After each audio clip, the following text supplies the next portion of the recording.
evening, guys. It's Darren from Jace Media, and in the chair tonight we've got a double whammy.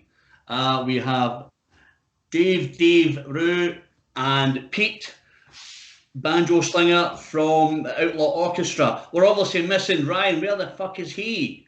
I mean, what time is it now? 7:37. He'll be washing the dishes, walking the dogs, putting the guinea pigs to bed. He'll have all the household duties which he's brought upon himself, whilst Pete and I have rock and roll conversations with you. Good to see you, Darren. Exactly. Do you know, you kind of. I remember. I think when you guys, I think you had just sort of came on board with Shock, doing the gigs and stuff, and I'd just done Pantomime Villains, and I did the review, and you guys had loved it. And then Ryan came on and he said, "Who are you? Where's it going to be heard?" And I went, "I'm Dan from Jace Media." I said, "It's going to go to Australia, it's going to go to America, it's going to go to Europe." And he went, "Who in Australia?" And I said to him, "How the fuck do I know?" Ringing up the PR companies like, "Hold on, mate, let me." And I went, "Who knows, mate? I don't know."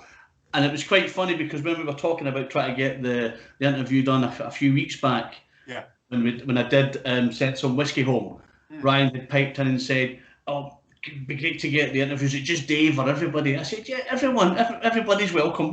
We Scottish people, we don't care. Just come in and invade our space. Doesn't matter." Exactly. And then obviously he's doing the dishes tonight, so he'll get it tomorrow because on the interview you've just outed him that he's doing all this stuff. What we're on now? We're on 20 to 8. So yeah, he's probably just starting to dry up the dishes now. He's probably thinking, "I'm trying to phone these two fannies and they're not answering. Wonder what they're doing." And then tomorrow he'll be like, "Hold on a minute, nobody shouted me." He pours himself his first drink about 8 p.m. Then he settles down, and then we all sort of link up on Zoom or Skype, and we just have a chat and talk nothing, and just and usually just have a laugh or we all go on Facebook and have on the Outlaw Orchestra Brotherhood and have a chat with all the sort of. I mean, everyone's just one big gang now, and we just have a good laugh, taking the piss out of each other. But I think that's what's good about it. The Pantomime Villains, and obviously the Rattlesnakes the Power Cut's a phenomenal album. It's the kind of thing you do when you it's like probably like a football player or an athlete kind of want to warm down, go into the back room, get the banjo, get the lap steel, and just go get some whiskey sours and just chill out for half hour, 40 minutes. Do you know what I mean? And that's the kind of feel you get. It was exactly that, Darren. I mean, you nailed it, and thanks for your insight into it, because you hit the nail on the head. I mean, you couldn't have got it more bang on for what we intended. Pete and I had a few ideas of some songs, and we all had some lyrics. And through summer, when we were allowed, Pete and I would meet up and play these songs. And then we went, "This sounds really good. We should stick a microphone in the middle of the room and play." But then you want to get it sounding really good. Yeah. So I go off and I'm listening to people like Blackberry Smoke do acoustic, and I'm going, "That's how we should do it." So we did record I recorded in this room, Pete records in his studio, Ryan records in his studio, and we're sending the files to each other. And then eventually we use our engineer guy, Dave Evans, and we all meet online like this. And we've all got our headphones on, apart from mine are, I think I've upgraded now. These are pink, and these were £7.99. So we put these on, and then we sit and we mix and balance it. Yeah. So amazingly, we actually did the whole thing without actually, for one moment, all three of us were in one room when Ryan did his drums. Yeah. And there you go. So we put it all together, and we said, "Do you know what? This is us. When we sit in a green room, we sit and jam, and after a gig, if you still got a bit of fuel in it, we'll have a jam, and that is what we do." And it's listen. Do me a favour. Yeah. Let's phone up Ryan right now and say, "Do you know what you're doing? We're having a chat," and then let's see if you can jump in on the conversation. He'll have the marigolds on. His phone will get wet. Nobody's doing these marigolds. You know what I'm saying? He can do whatever he wants. Phone him up. This would be brilliant. Yeah, let's phone him now. Right. Pete, get on it. Let's phone him up. You got his number, Pete? Let's put him on. Put him on FaceTime. live. Put him on, because he doesn't always have his Skype fired up. But he'll go, yeah, hi, how's it going? Let's see if he drops himself in it. This will be fun. This is live with Jace Media and the Outlaw Orchestra phoning Ryan Smith, drummer of the Outlaw Orchestra. Are you waking the kids up? Probably. I'm going to be in trouble now. Come on, Ryan. He's practicing his drumming. You have reached the voicemail of Ryan Smith. It's a bus, fellas. Tanked by Ryan on the phone. It's hard to get to the phone when your hand is in the soap. He can't. You know what I mean? Oh, no. To say to his wife, pick up the phone for me, would you, love? She'd be like, you can just piss off me. You know? He's just lost it. You know, he's just lost it. So hopefully, if all things go to plan, I hope that we'll be getting up to Scotland.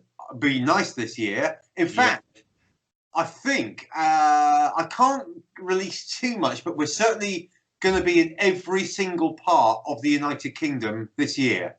Brilliant. Which means I'm sure once we come off camera, you can tell me, because if you don't, then I'll start putting all sorts of mad rumours out then anyway. So it doesn't matter. Well, I think we are going to be heading up Liverpool way, across to Ireland, Northern and Southern Ireland. I don't know if we've got anything in Scotland set in concrete yet, have we? There was one set in concrete, but it was rescheduled because of COVID. So we're finding a date, but that was in Glasgow. Or Glasgow, as the locals say. Yeah, Glasgow. Glasgow. Yeah. Glasgow. You need to phone that. Just say to your promoter, gonna get me to Glasgow. Do you know Jonathan, our agent? Jonathan Craig. Yeah. Yeah. We can drop him a line. I mean, the worst thing was recently I had to have a chat with their SAS YouTube channel, which is the Scot and the Scouser. And for those of you that might be in other countries, a Scot is obviously a Scot and a Scouser is a Liverpudlian. I mean, and I'm thinking, what the hell are you two talking about? Yeah, so, great. Half the time I'm just smiling and nodding because I haven't got a clue. And, you know, if Jonathan sees this, Jonathan, we've talked so many times, I've not yet determined a single word you've said. Well, I did an interview, probably 8-9 months ago, with Nicky Smash. Oh yeah. Right, and we were talking about all sorts of stuff, and he was saying, we're trying to do like something fun, you know, for the Skype cast and everything. And I said to him, let's do chicken shit bingo. And he's like, what the fuck's that? And I said, what you do is you get a chicken in a coop and you draw lines on the board and put numbers in it, and wherever he has a shit, whoever really shits gets the money. Right. Okay. It's like, wow, that's amazing. Blah, blah, blah. Did the whole interview, renders it down, sends it off, fires it onto Facebook, and then Facebook puts subtitles on it. No, seriously? Like, we don't know what these two guys are talking about, because obviously Scottish people are like, boom, boom, boom, boom, right out there, you know, we don't really care. That's a proper Outlaw Orchestra backstage game, chicken bingo. Chicken bingo. I can't say I've ever heard of it. No, it's in the. It was in the. Where was it? Texas. Texas.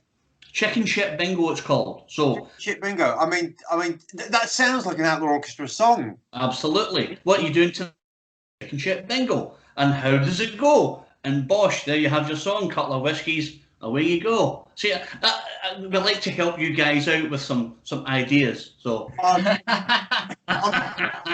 Pete and I keep like a vault of one, exactly what you just said, chicken shit bingo, and we have got so many titles and one-line lyrics. Then if we get a song, we go into the vault and start going, well, that line goes to that line. Then I go to rhyming.com and you type in a word and you get all the potential. So I'm giving away the secrets here. Anyone who's a musician who wants to write a song, our secret is rhyming.com. So you come up with the word rattlesnake sour, type in sour, rhyming.com.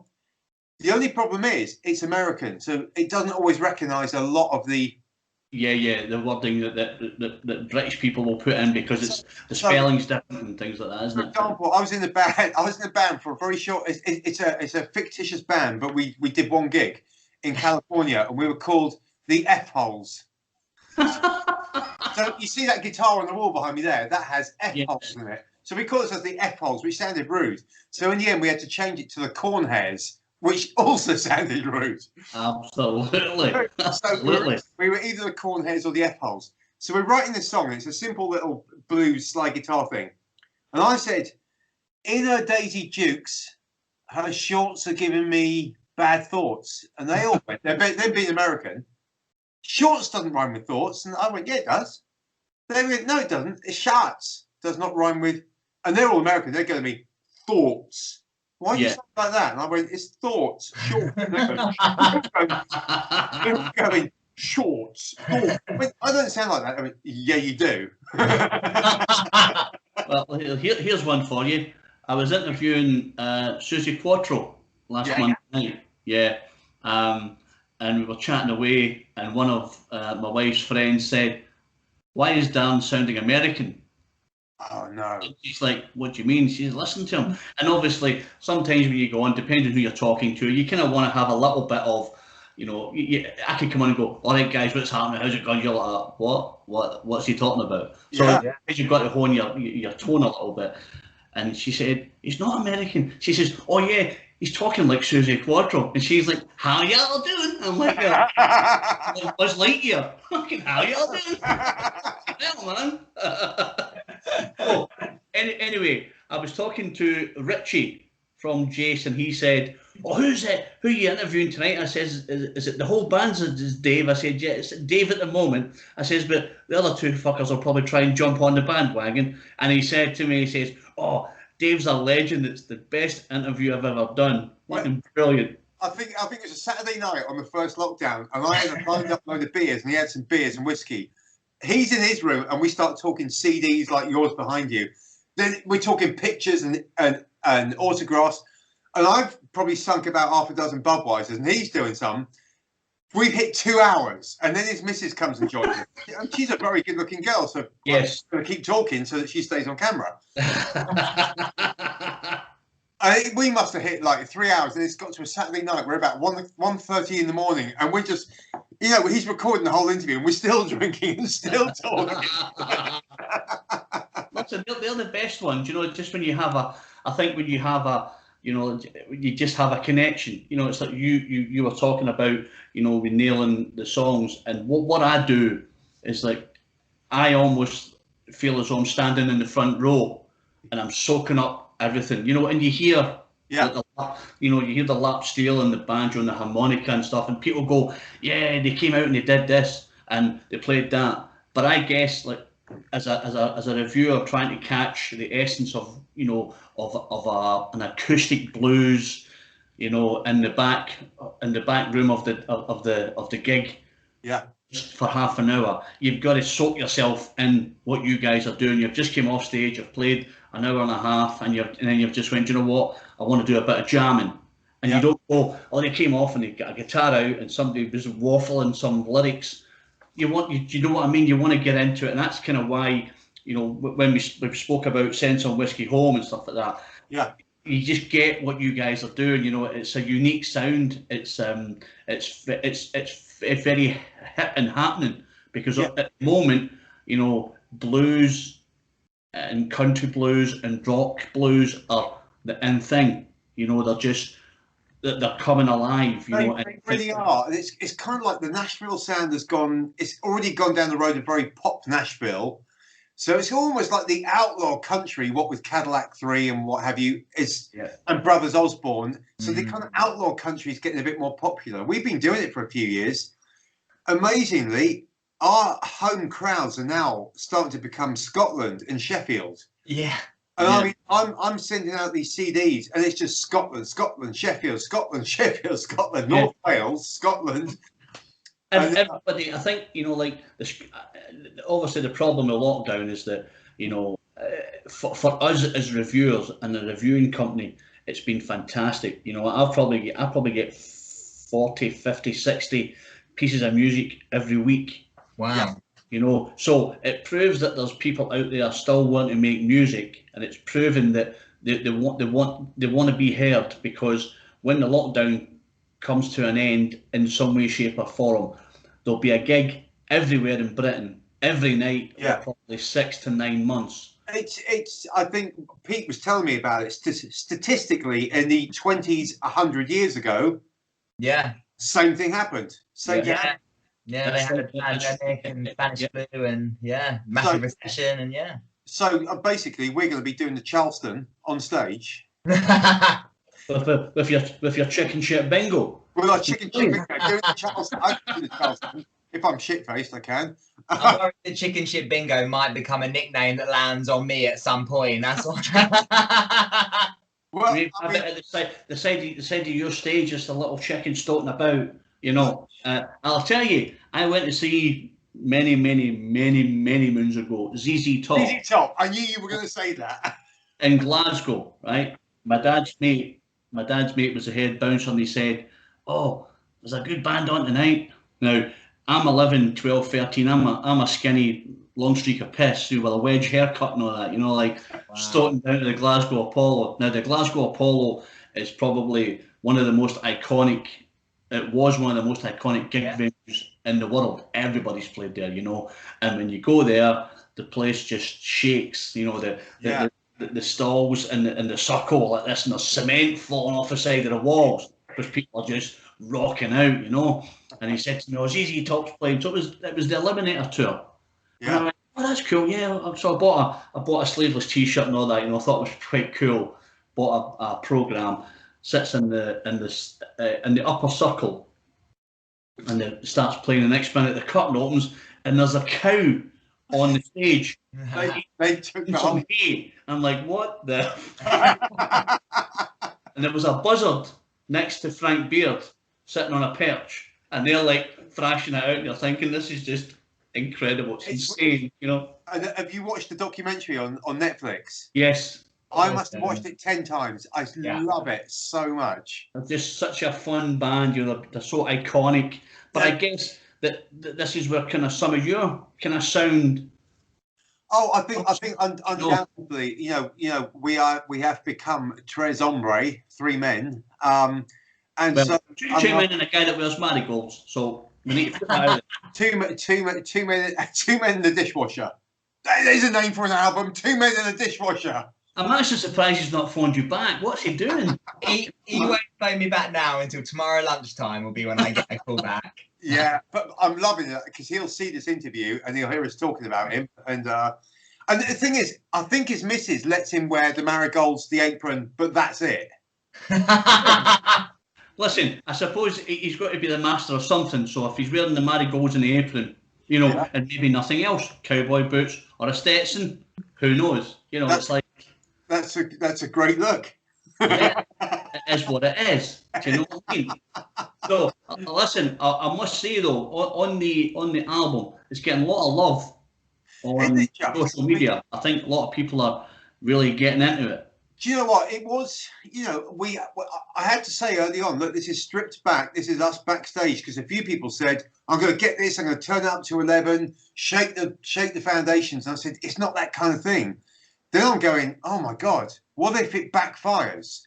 No, it seems that people are really embracing it and saying, "Hey, this is just outlaw country, just like Johnny Cash could write just an acoustic song, but it's still a badass song." Yeah, absolutely. It's got that real dirty feel about it, but it's like you know what I mean? It's got a dirty feel about it. You kind of think, wow, these guys must have been fucking hammered when they put this. I mean, it's just so you stick it on and it's good background music, or it's good. Let's get people up for a bit of a jig because it's got that feel about it. Do you know what I mean? I'll tell you what though, Darren, we have been starting to rehearse now. As professional musicians, we're allowed to rehearse, so we call ourselves professional. So we've been rehearsing and we've been playing these songs in the studio. And I said, well, let's do "Got It Made," which is the official first Outlaw Orchestra love song, "Got It Made," which one of our really good buddies, Chris Stone, he's a biker from Sheffield, from Doncaster. He said to me, "Guys, that's a proper Yeah. A Reek Brother song. He goes, that's a Reek Brother love song. He goes, for men. He goes, which is basically, look, love, I built you something. It might be shit, but I built it, so you better love me for it. Chris, you nailed it, mate.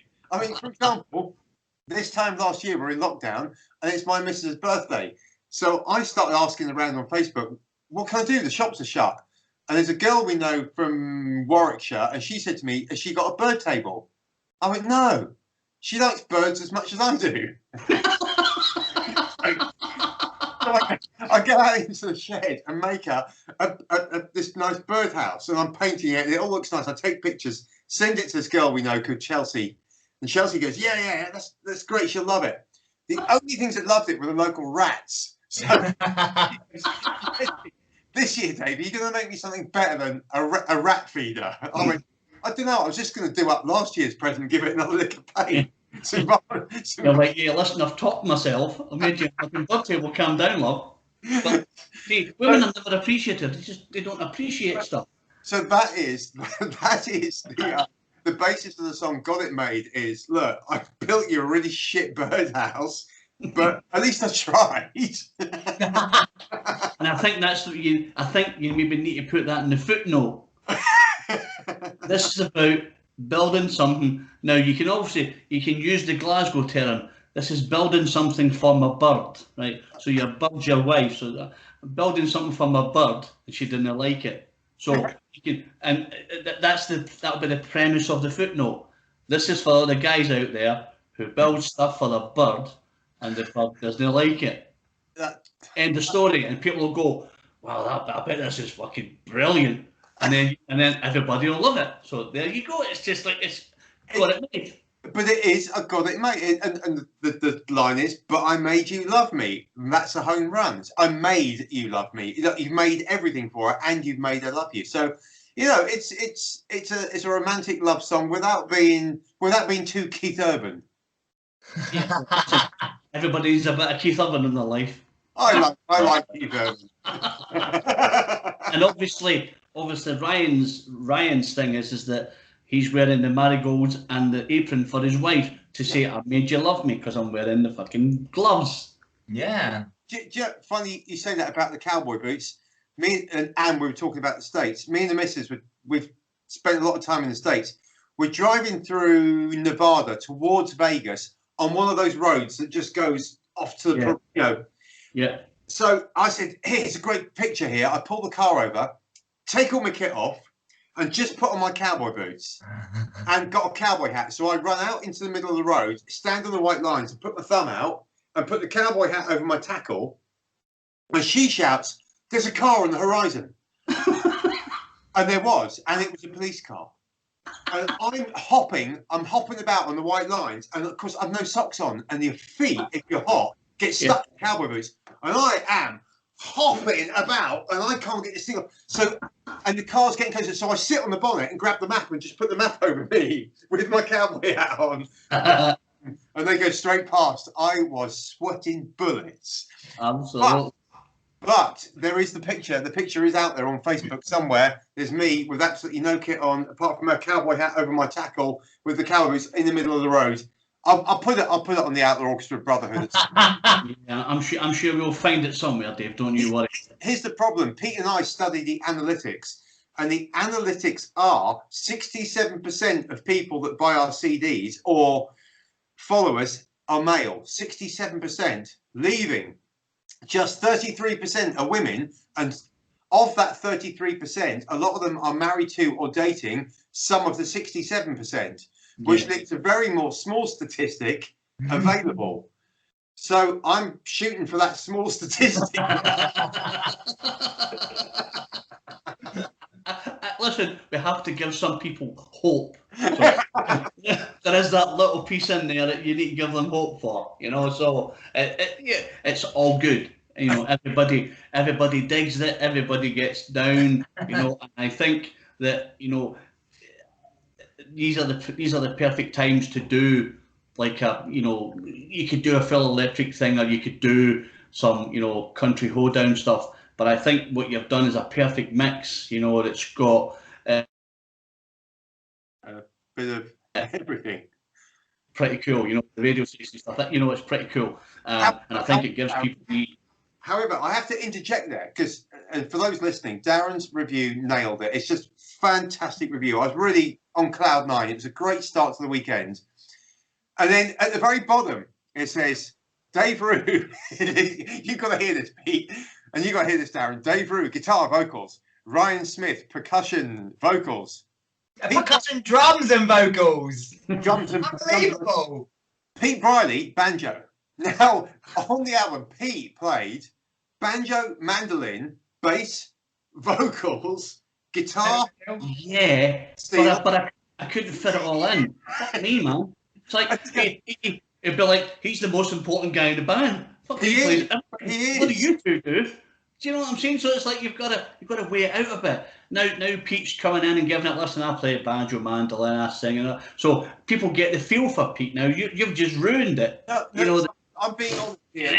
If we were the Beatles, there's basically Paul McCartney and 2 Ringos in the band. me and Ryan are both Ringo. And there's the intelligent, good-looking multi-instrumentalist who does everything. It is Pete. Yeah, you know. We were in an interview the other day, and the guy was like, "What advice would you give to young up-and-coming musicians?" And I said, "Oh, you know, I'd say, look, you gotta really know your instrument, know how to play, so that when those gigs come up, you're there and you can play, you can join a band, and you can really understand what you're doing." Dave straight away jumps in. Disagree. All you have to do is look cool, and point. Look cool. 3 chords, point, a few hip thrusts, a few jagger moves, and you got it made. Absolutely. You can only do that because I'm playing the notes. You don't want to big up someone too much. You know, you're obviously the brains of the outfit, Pete. So the thing is that, you know, if I come in and go, yeah, we've got Dave, he's the vocal general and the six string gunslinger, and the dude at the back's the man in the engine room. Oh, and by the way, Pete plays a banjo. People are going to go, fuck me, he doesn't find it to be very interesting. So now Pete's coming out going, yeah, multi-instrumentalist, banjo, mandolin, vocals, keyboards, and the dog's bollocks. So we've just sold it. Yeah. Redeemed yourself. Yeah.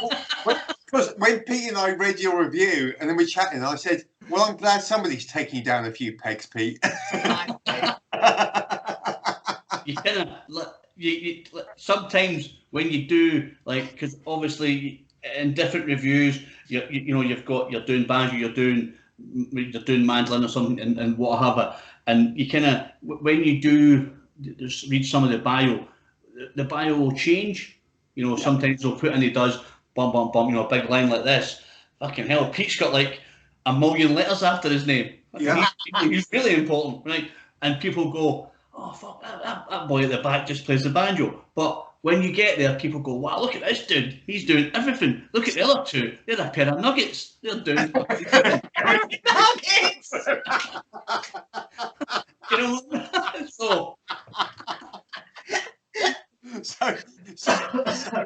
so now here's the reality. So we now have a lot of sound to cover, and this is the truth.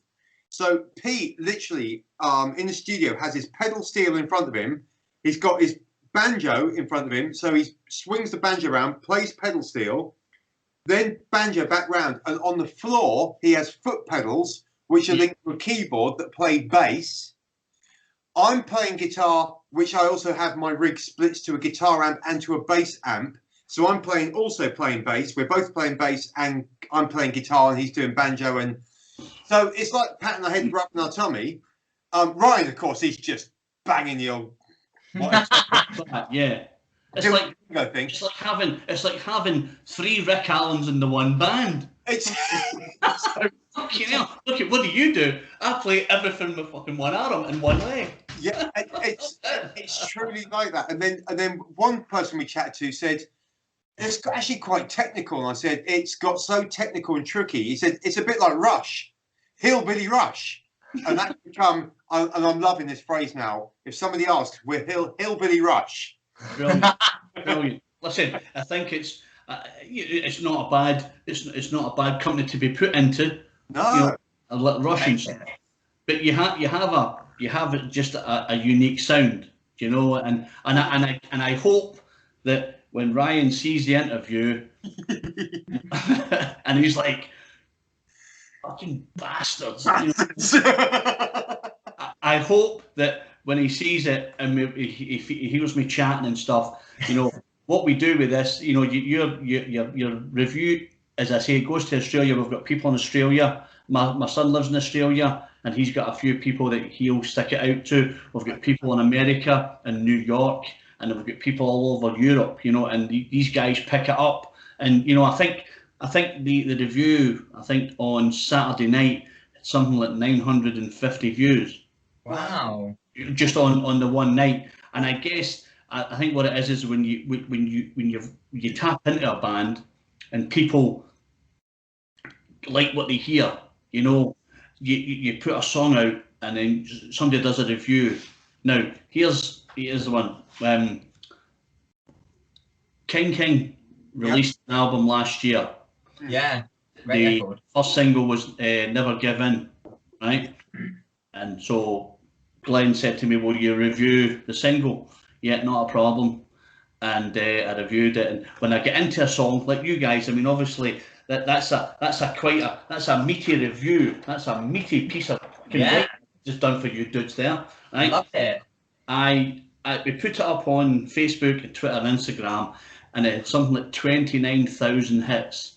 Wow. Because people, I think what people like when they go, wow, I bet that sounds fucking awesome on vinyl or CD or whatever. I can't wait for that to come out, you know, and when people hear it, they go, I want to get that album, you know, and it's the same with you guys. Everybody's going, got my new album today, it's fantastic, fucking brilliant, it's just deep blues, you can sit with your whiskey, and I think that's what it's all about. You know, people really dig, you know, and it's nice that a lot of people take on board what guys like me say, you know. I was going to say, you know, we're all part of the same circus. If there isn't the sound men and the lighting crew and the roadies, and you know, and we're all of us are rock fans at the end of the day. You know, we all rely on each other. We're all part of the same jigsaw piece. You know, Absolutely, and I think that's important, you know. And when we get sent some music from Claire or whatever, and they say, "Can you look at this?" Yeah, let's have a look at it. You know what I don't do. I don't go. It's eight songs on it. The first one was shit. The last one was shit, and the other ones in between are all right, because you guys have spent a couple of months, and especially in lockdown, honing these tracks and getting the sound right, you know, and so that people will go, wow, it's not like the usual Outlaw Orchestra in your face. This is like a stripped back, three dudes after a gig, just, you know, giving us some deep southern dirty rock, with a blues tinge, with some lap steel and some banjo, some harmonica, and some cool vocals, and people go, I bet that was awesome to make. So for me, it's all about, you know, trying to get these guys to feel your craft and how long it's taking you. Because I could come in and go, yeah, it's an 8-track CD, and it was all right, and people go, oh, right, okay, maybe I'll not buy it. But, you know, when you get into it, and like you said, Dave, you know, when you're a rock fan, you will you will listen to something, and what I do is I will listen to it, and then I pour myself a glass of red. Yeah. And then I'll start to type, and then I'll take it back, and I'll have another wee glass, and I'll start to type, and you kind of get immersed in it, you know, and you kind of think, wow, this is just a cool piece of music, you know, it's something different, you know. A lot of people are doing like your lockdown streams and stuff like that, with, you know, the live guitar and two guys in the background on screens with the rubber drum kit, you know, type thing. Yeah. And I think that, you know, stuff like this, it's just good, honest, you know, music for you three guys, putting your heart on your sleeve, and people are going, this is just really cool. I think that nails it. It is good, honest. Yeah, our roots music. I should do this for a living, Dave. I should do. We actually think that, we actually start on our next Electric album this weekend coming. We're going in the studio to start on it. Brilliant. But the main thing is when you say dirty rock, now we say it with an English accent, it's dirty rock. I almost feel like I should have a monocle in my eye here. It's dirty rock. Absolutely. When you say And a glass of port. when you say it, it sounds filthy. Can you say it again? Dirty rock. Yeah, I'll just say this is Darren listening to Dirty Rock. And people go, wow, I bet that's just some fucking cool piece of music. So I'm helping to swell the bank balance. So when the royalty check comes in, Dave, Yep. what I send it, just email it up to me, big fat check for all the stuff that all the music that people have bought from because that can be your thing. When you go, yes, we're going to play some, and you can put my voice in it. Yeah. Wow, that's phenomenal. See, the next album should have, like the start of what's it called, the one we just done? Power Cut. At the start, we got that Texas DJ that we employed to do the start of it. This should say, it should have Darren on it. Say, welcome, ladies and gentlemen. You're ready for 45 minutes of dirty rock. Dirty Rock. And people will go, I didn't understand that, boy. You've got subtitles. On the back screen, like my face, and it'll be like somebody will be sign writing, giving it, and this is Dirty Rock. Different class. So have you written all the tracks? I think we've got 5 finished songs and a 6th one on the way. We'll just keep cranking out songs. We're going to release it probably in about September, but we want to have it done by July. Right. We've decided this time, when we've got a bunch of songs, let's go and record them. And we're going to put a good bit of money behind it. It's still going to be us, but, we're not going to do an Axl Rose and do 16 years writing it. Yeah. Smashing all the nails in your house, not that. I can hate myself, but I'm going to make a record. And people go, well, mate. You sound really sane. Yeah. so we're going to do that, and we already know the songs. We're playing them regularly, so we're familiar with them. Yeah. It's going to be a good dive back into some good soulful roots. Austin, Texas, Mississippi Delta kind of country blues, and basically dirty rock. Dirty rock. That's all about. But I think as well, it kind of shows how far you've come.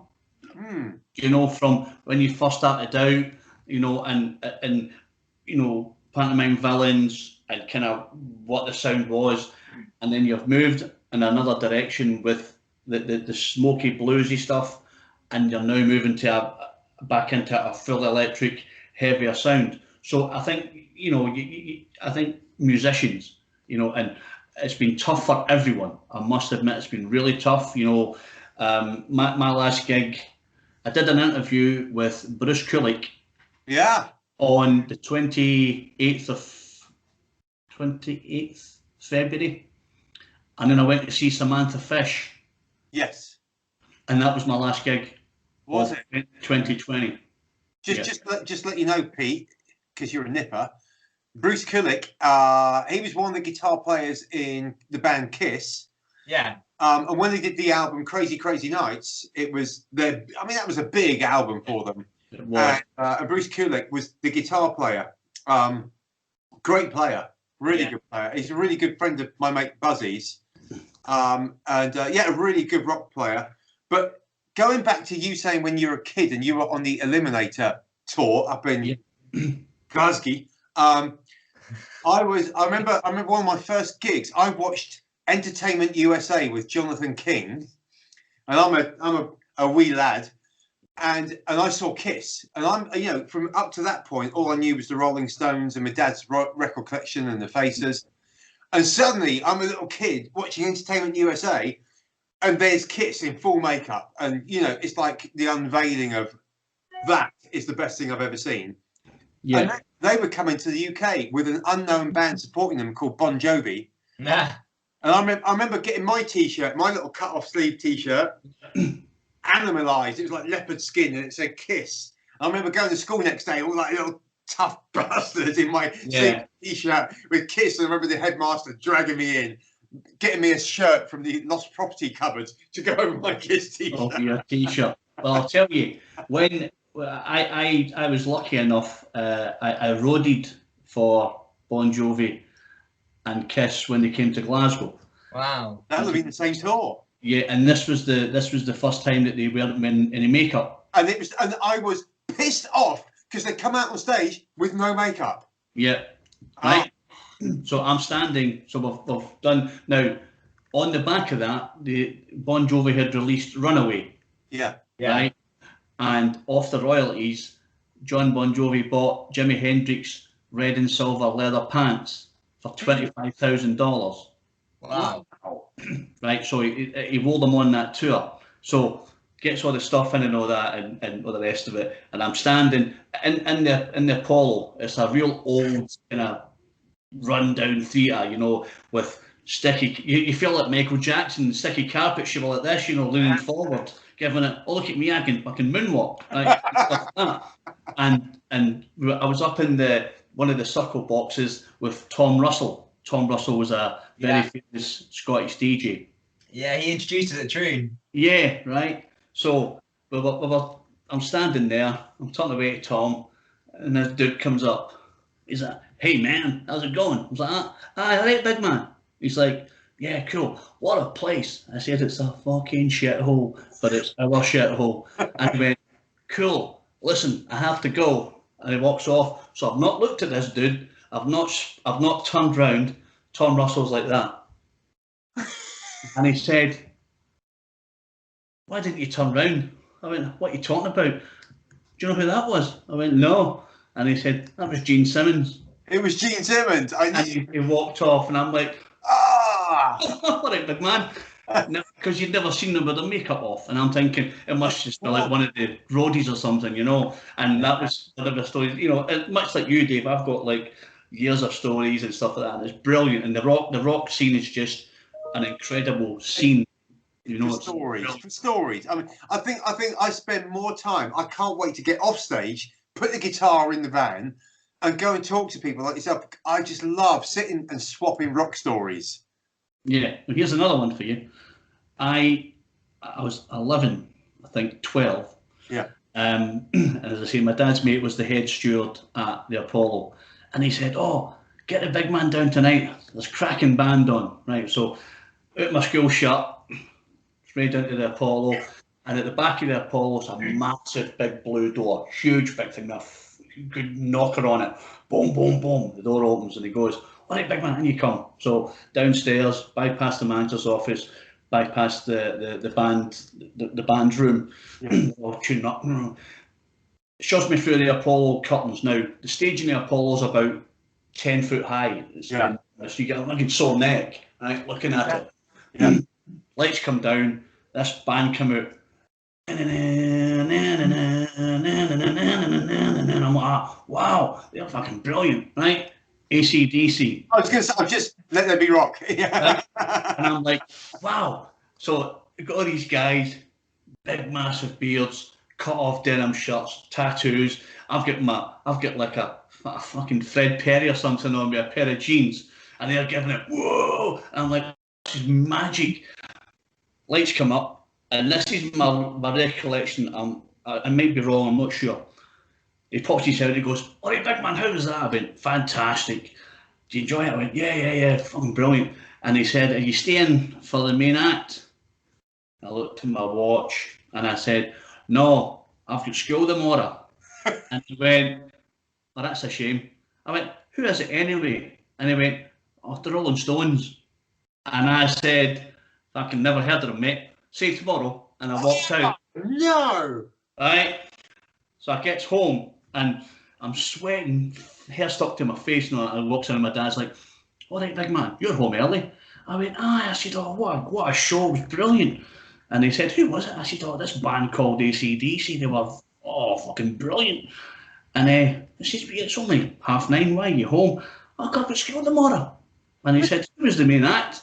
I went, "Oh, fuck knows, some band called the Rolling Stones. Never heard of them." And I walked off. He's like, You're a fanny." And I'm like, all right. So I think that's my record. I'm sure it was the Rolling Stones, 1979, I think, 78, 79. Wow. I was 11 or 12. So, Glasgow's steeped in, you've got your Ted McKenna's, you've got your Alex Harvey's, and obviously a good friend of mine is Big Chris Glenn. He's a good buddy of mine as well, and Paul McManus from Gun, he's a good buddy of mine as well. So, and it's nice that you can mix with these guys and you can share stories and and come on and talk to you guys and talk about anything, and just feel dead relaxed about it, and people don't go, oh, there's a name drop and their band drop. I guess I think that's what I've got from people in Sheffield, people from Nottingham and Scotland is a lot of the big acts. You all know them personally, or your mate grew up with them, or the family that still live in the same house, and I love that, and we found that with Pete Way from UFO, and I walked over to Pete Way to shake his hand because I had a cassette tape of If You Want Blood, going on holiday to the Isle of Wight with my family, and I've got my little cassette player and all I'm playing is If You Want Blood album, and I'm a tiny little kid, and I just loved it. I couldn't turn it up loud enough. I loved it so much. And on the other side, my brother had recorded me UFO live. I'm on holiday with my badminton racket, and I want to be UFO, and I'm Only You Can Rock Me, or Yeah. And then I meet Pete Way, and I said, "Excuse me, I don't want to hassle you, but I just want to shake your hand because, like, you've changed. I could have had a proper job, but then I heard your music." But I think I think a lot of rock stars like that. They like the fact that you've shaped somebody's their future, or how you perceive you want to be. I used to play five-a-side football with Gun on a Wednesday night. Did you? Yeah, I played with 10 of my mates, and then they used to go, and they used to always wear the Italian Napoli shirts and all that, because of their heritage and all that. And I'm thinking, fucking bunch of fannies, with their Italian shirts on, and they always used to say, "Oh, we're a man short, I'll play," and you used to hit them with hospital balls and all that, I can try to break a leg and all that shit, and stuff like that. And it's really good because you meet them and they're like, "All right, big man, how's it going? How's the wife?" And it's great, and I can introduce her into people like Hamey from Heavy Petting. She's met him, and he's big in the Scottish scene in the 1980s, and it's great that you have that connection.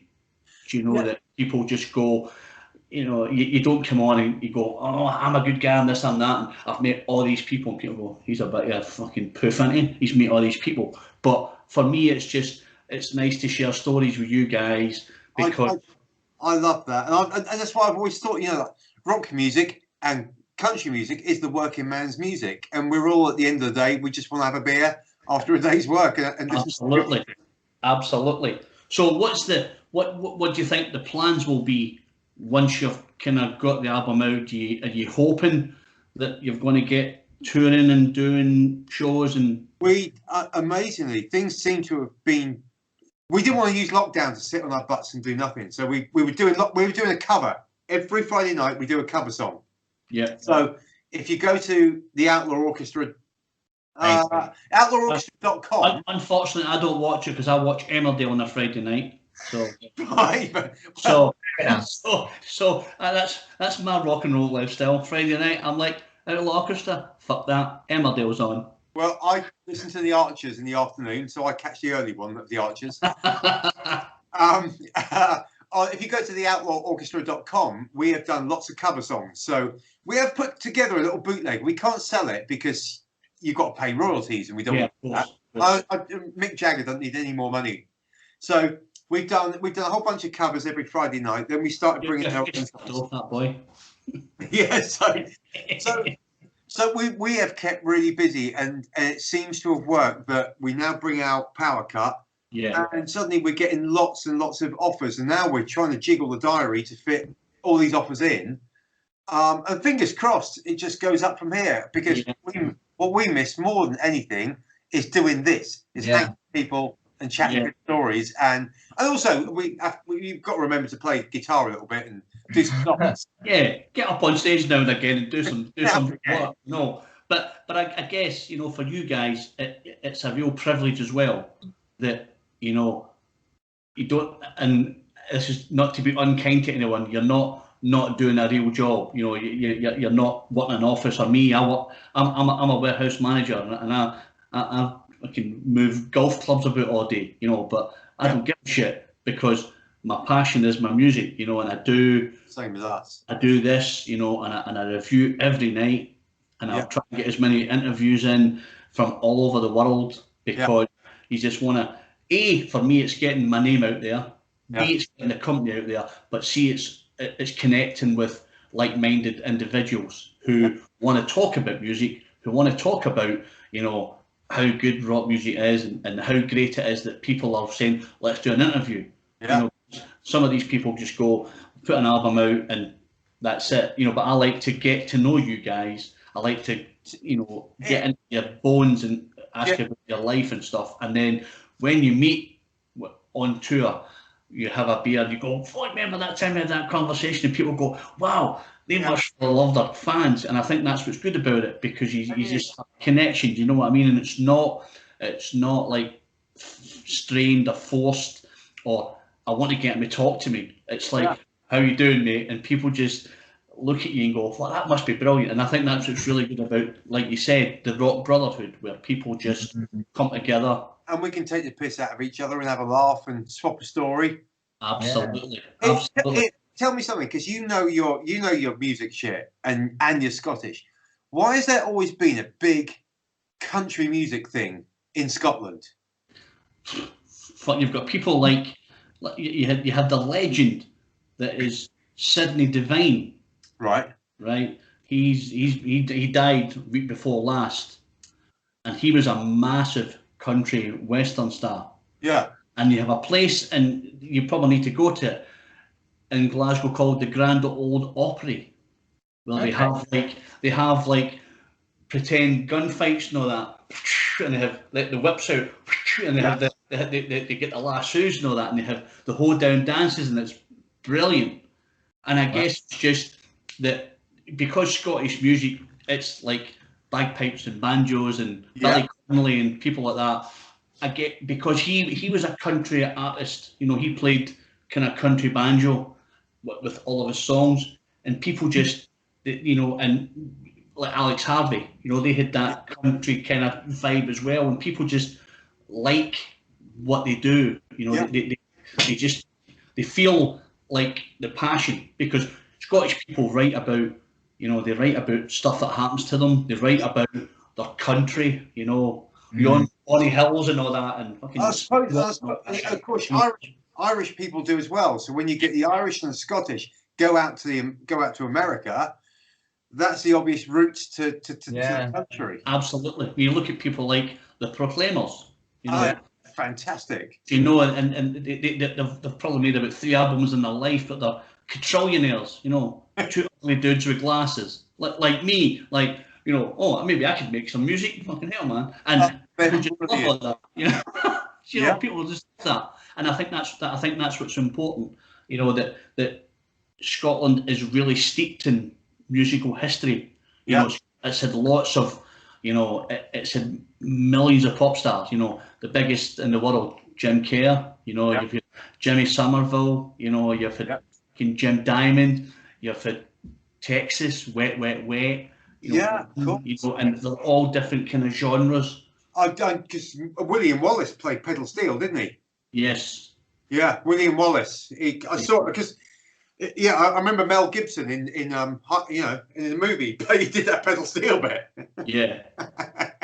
And he was shit at it, I know. And he was shit. But you know, there's one thing you don't want, it's a Scotsman playing pedal steel with those knee levers and a kilt and no underwear. You know, and some sort of red wine concoction, you know, telling them about the Bonny Hills and all that. Fucking brilliant. It's just, that's an album right there. But it is. You know, I think we just, I think Scottish people, they love their heritage, they love their rock and roll, and you like know, a story. And they love a story, I know, you know, and we do our Burns supper, where you address the haggis. Yeah.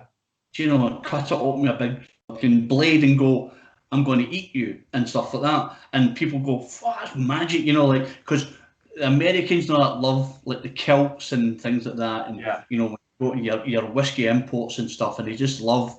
You know, I went to many moons ago. I went to Vegas probably 30 years ago. Yeah. And I was in a bakery, and I said to the woman, "Can I have a what was what it was? Fucking I don't know, cake. Can I have that?" And this woman turned to me and goes, "Hey, whereabouts in Chicago are you from?" Chicago. I'm like, I'm from Glasgow, and she's like, "Oh, where's that?" That's insane. They've never heard the accent. Never heard it, you know, and it's just great. And you know, I'm dead proud of it. I'm proud of kind of where I come from. I'm proud of kind of what we're all about. Yeah.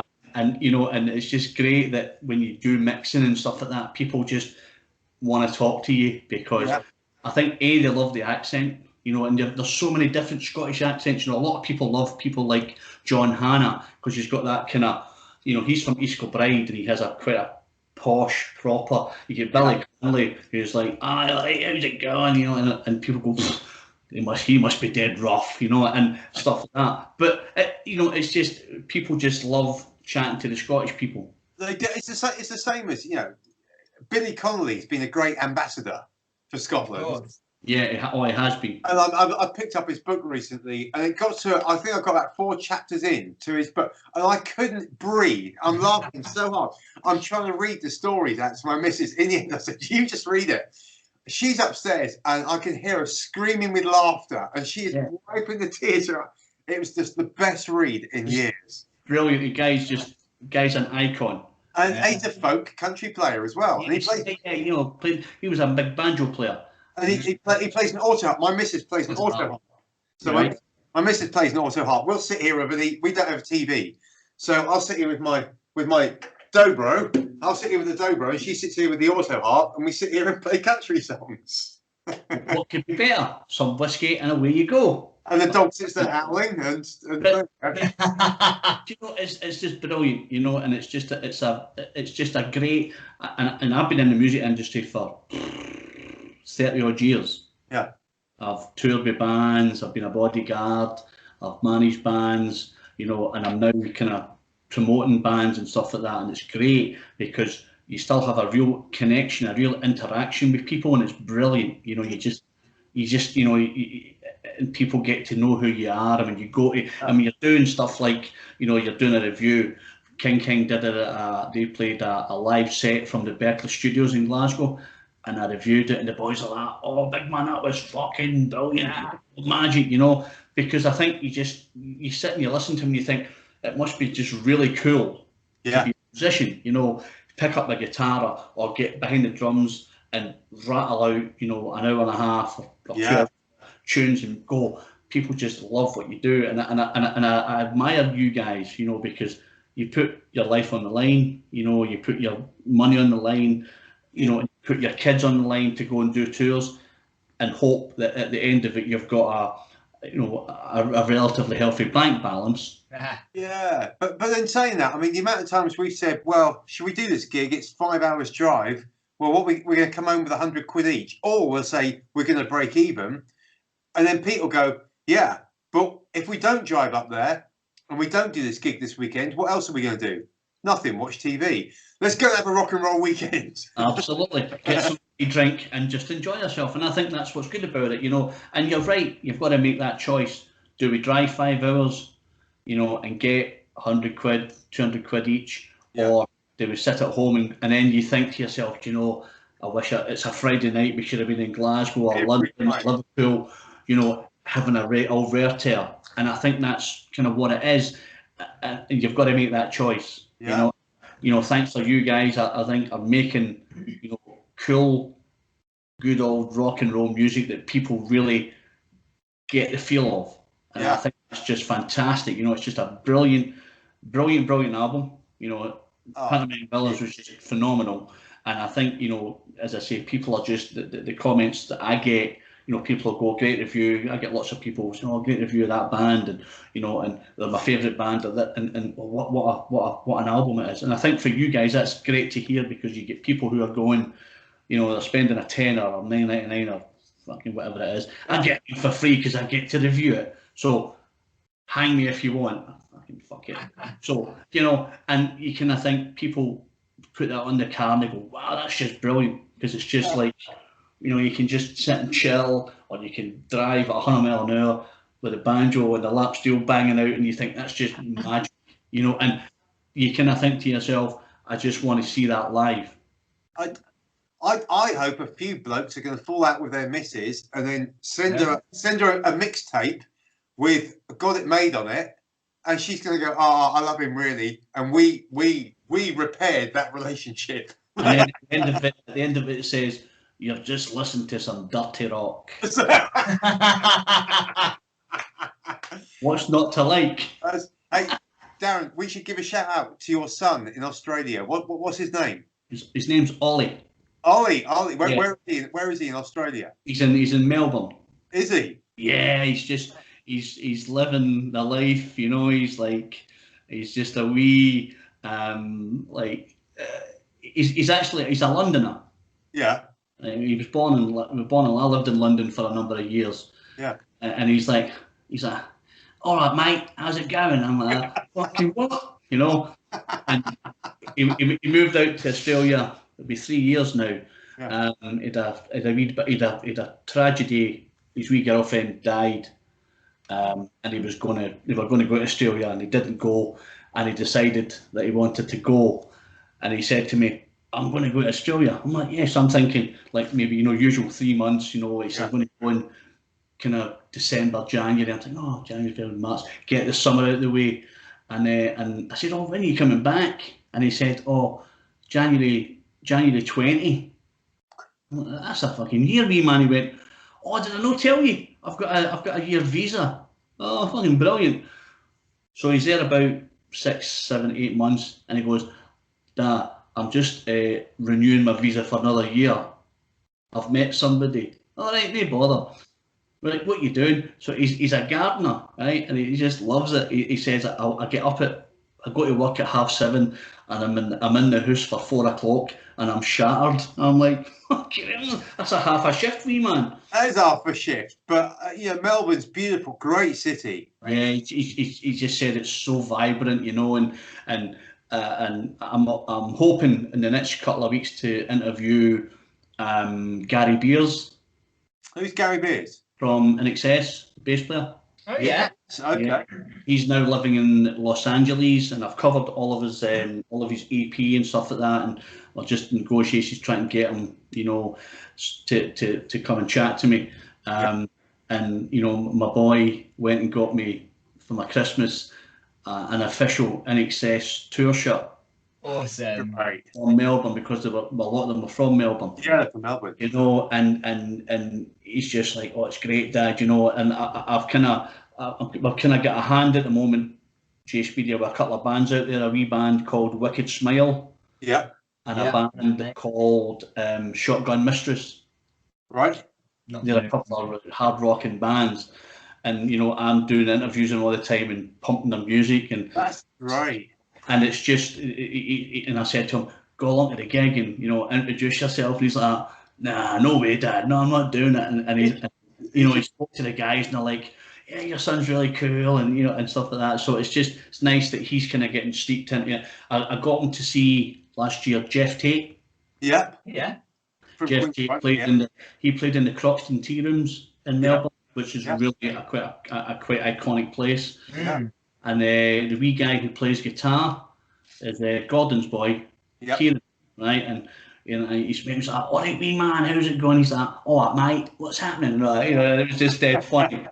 And he said it was just a brilliant gig, you know, just really good music. I really enjoyed it, and I kind of try to get him into the vibe, you know, of doing, you know, music, you know. So it's brilliant. It's just great. But INXS though, my God, I think my first job ever was in Pizza Hut down the road, and we were like, you just come out.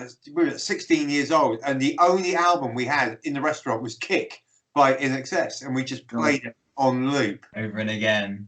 Great album, fantastic. You know, it's just they were just an iconic band, and to look after them and stuff like that, you know, and hang about with them. They were always pissed, and you know, just living the rock lifestyle, you know.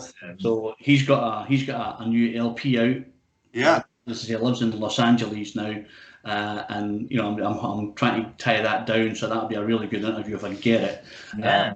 But you know, we'll wait and see. Yeah. But you know, it's just it's nice that to a certain extent sometimes you can name drop a little bit, and people go, oh, yeah, you know. But it's just because, like you, that it was a fanboy moment. You know, I looked after them and stuff like that, and you can go, all right, Gary, I looked after you. And he's probably going to go, I can't remember it. You know, well, you know, because he's going to go, nah, I can't remember, because you know it was 1988. You know, and he's probably in 1988. You know, That's I was pissed. I just thought it'd be good to give a shout out to Ollie in Melbourne, the Londoner in Melbourne. So he's like a Cockney, is he? Cockney, way, all right, you slag. It's just like, Album, mate. what you doing? He's like, nothing. What do you mean? What's on the go? Nah, you get a couple of beers and just fucking chill out. It sounds like McVicker.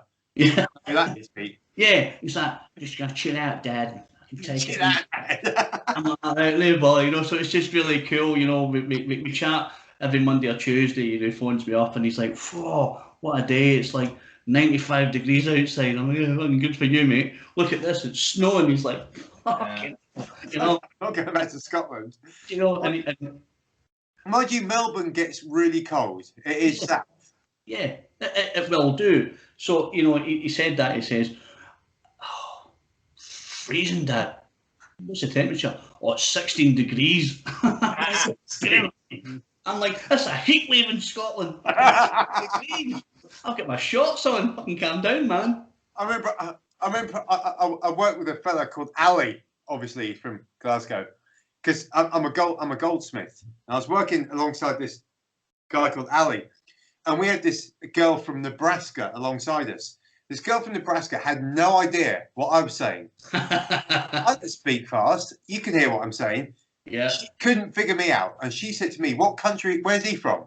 I said, "What language?" She said, "What language is he speaking?" I said, "English." She goes, "What?" Then he turns to me. It gets to 12 o'clock, and he goes, David, I'm going upstairs to get some food." She said, "What was that?" And I said, "He said, I'm going upstairs to get some food." I'm going upstairs. I'm going upstairs to get some food. To get some food. She said, "How did you hear that?" I went, "It's English." It's Queen's English, but it's Scottish. It's Scottish. Absolutely.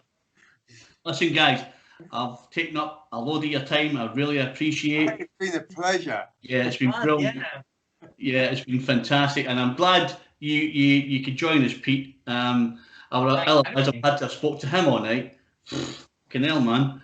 So it was great that you. Obviously, we can slag Ryan tomorrow. Yeah, tomorrow. Shame You know. he couldn't have joined us. He's such a slacker. He really is the Ringo, isn't he?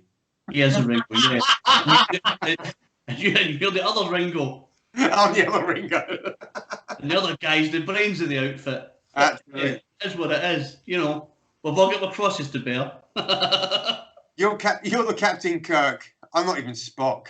I'm just Lieutenant Uhuru over on the side in my miniskirt. Everybody wants to be a hero. Give over. Everybody wants to be into Huru, yeah, absolutely. Anyway, guys, it's been an absolute pleasure. I'm hoping that we can do it again, and I'm hoping that we'll get to meet in person in the next, few months. Hopefully, we can share some more stories and talk some more shite. We've got plenty of shites to talk. In Scotland, there's an abundance of it, so it'll be good. It'll be cool. We can get on it. But this is Darren from Jace Media in conversation tonight with Dave and Pete from the Outlaw Orchestra. Unfortunately, Ryan's washing the dishes, so he couldn't come. But hey, we all have our crosses to bear. We do. Thanks, guys. It's been an absolute pleasure. We will see you on the road next few months. Best of luck with the new album when you put it together. Make sure you drop it in my inbox and I'll share the shit out of it. We will do. Thanks, buddy. Right, guys, take it easy. Take it easy. Cheers, Darren. Cheers, boys.